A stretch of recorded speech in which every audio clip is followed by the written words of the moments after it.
அப்படிப்பட்ட நேரத்துல நம்மளுடைய இது என்னாகும்? ஒன்றான நெஞ்சாச்சு ஏதோ வந்து பொழுதி போட்டு போனோம்னா என்னாகும்? பத்தி அடுத்தவருடைய சொல்றதுக்கும் அடுத்தவருடைய பேச்சுக்கும் நீ இடம் கொடுக்காது. நீ எப்பொழுது என்னை நினைக்கிறாயோ, நான் எப்பொழுது உன்னை நினைக்கிறானோ, அப்பொழுது இரண்டு பேரும் ஒரே எண்ணத்தோடும் ஒரே சிந்தனையோடும் ஒரு ஆற்றலோடும் இருக்கிறோம். ஆகவே நீ என்ன செய்யும்? என்னை பின்தொட. ஆகவே நான் இம்மானுவேல் என்றால் கடவுள் நம்மோடு. இம்மானுவேல் என்றால் கடவுள் நம்மோடு. ஆக நீ என்னோடு இருக்கின்றவர்கள், நான் உன்னோடு இருக்கின்றவர்கள், ஏவரும் சரித்திரம் படைக்க முடியும், வெற்றியை படைக்க முடியும். ஆகவே நான் விண்ணுலகில் இருந்த நான் மண்ணுலகில் உன்னை தேடி வருகிறேன். கடவுள் தன்மையில் இருந்த நான் மனித உரு எடுத்து நான் உன்னை தேடி வருகிறேன். இதுதான் உண்மையான கிறிஸ்துமஸ் கொண்டாட்டம். ஏதோ வருடம் இந்த கிறிஸ்து பிறப்பு பெருவிழாவை கொண்டாடுவது அர்த்தம் அல்ல. மாறாக எப்படிப்பட்ட கொண்டாட்டமாக இருக்கணும்? நானும் உன்னை நினைக்க வேண்டும், நீங்களும் என்னை நினைக்க வேண்டும். இரண்டு பேரும் நினைத்து நம்முடைய நெஞ்சலும் நம்முடைய இதயம் ஒன்றாக மாறுகின்ற பொழுது நாம் நினைத்தது நிறைவேறும், கடவுள் நினைத்தது நிறைவேறும். கடவுளுடைய ஆசை உங்களுக்கு இன்று நேரும் எப்பொழுதும் கிடைக்கும் என்பதை நமக்கு எடுத்து காட்டுகிறது. மறைந்த திருத்தந்தையுடைய அருமையான ஒரு கூற்று ஆரம்பிச்சிருக்கிறது. ஆறு தனது நீரை தானே குடிக்கிறது. ஆறு தனது நீரை தானே குடிக்கவில்லை. மரங்கள் தங்கள் கனிகளை தானே சுவைப்பதில்லை, சாப்பிடுவதில்லை. மாறாக என்ன செய்கிறது? பிறருக்கு கொடுக்கிறது. சூரியன் தனக்காக உதிக்கவில்லை.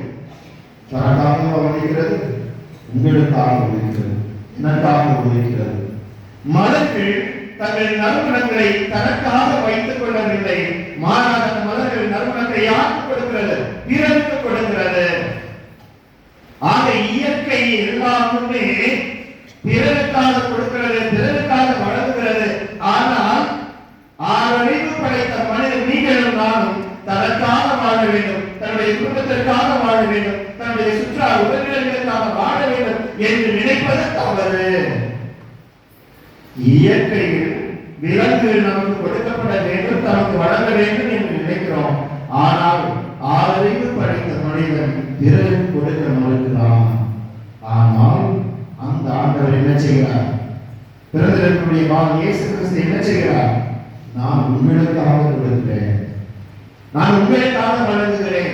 நீங்கள் என்னை சுவையுங்கள், நீங்கள் என்னை சிந்தியுங்கள், நீங்கள் என்னை ஏற்றுக்கொள்ளுங்கள் என்று சொல்லும் விதமாகத்தான் ஆண்டவர் நம்மிடையே பிறந்திருக்கிறார்.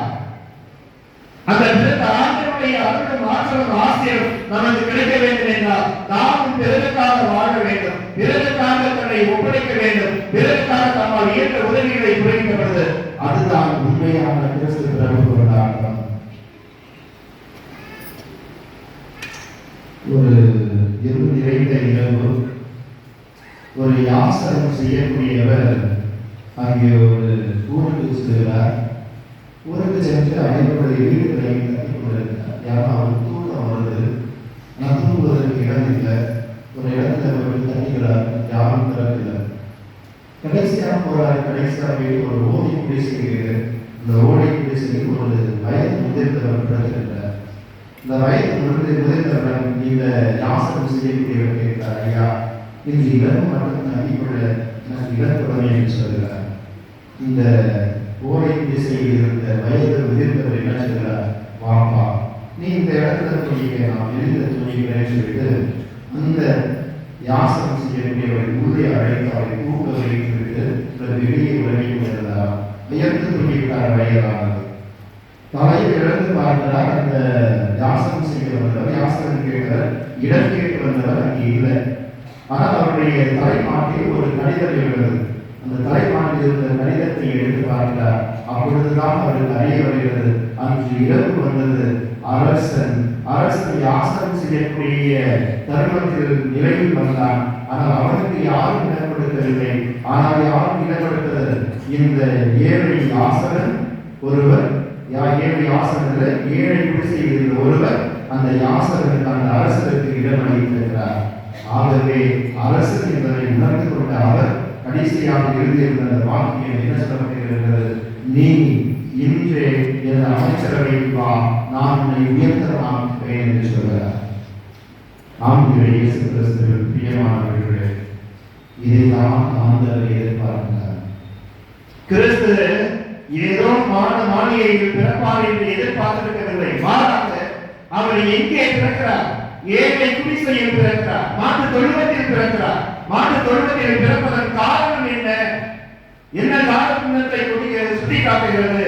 மாட்டு தொழுவத்தில் என்ன இலக்கு எழுதுகிறார்கள்? மாட்டுக்கு தீவனம் எழுதுகிறார்கள். அதே போல நானும் ஒரு நாள் இந்த மக்களுக்காக தீவனமாக போகிறேன் என்று தன்னை வளர்க்கும் விதமாகத்தான் மாட்டு தொழுவத்தை தேர்ந்தெடுக்கிறார். ஆகையால் இயேசு கிறிஸ்து பிரியமானவர்களே, உண்மையான கிறிஸ்து பிறப்பு பெருவிழாவை நீங்களும் நானும் கொண்டாடி கொண்டிருக்கிறோம் என்றால் தம்மை நாடி வருபவர்களுக்கும் தம்மோடு இருப்பவர்களுக்கும் சிறந்த உதவி செய்வது, நிறைந்த உதவியை காண்பது, நிறைந்த ஆசீர்வாதத்தை காண்பதுதான் உண்மையான கிறிஸ்து பிறப்பு கொண்டாட்டம் என்று நினைப்பதற்காக வாழ்வோம், வளர்வோம், வல்ல இறைவன் நல்லது